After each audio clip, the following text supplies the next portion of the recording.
தடவை சொல்லிட்டேன், படம் எடுக்காத, வேறு எந்த வேலையை வேணாலும் பண்ணுங்க. 2 பேரும் ஆர்கியூமெண்ட் பண்ணோம். பல்லாருன்னு நான் தான் அடித்தேன். நேற்று வரைக்கும் அவன்கிட்ட நான் இந்த படம் ஓவர்சீஸ் பண்ண மாட்டேன்னு சொன்னேன். இன்றைக்கி ஓவர்சீஸ் நான் பண்ணுறேன். கபாலியே ரிலீஸ் பண்ணும்போது இது பண்ண முடியாதா என்னால்?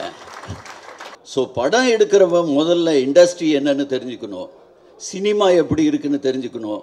இன்றைக்கி இருக்கிற சினிமா ரொம்ப ரொம்ப ரொம்ப ஐசியூவில் இருக்குங்க. There are a lot of films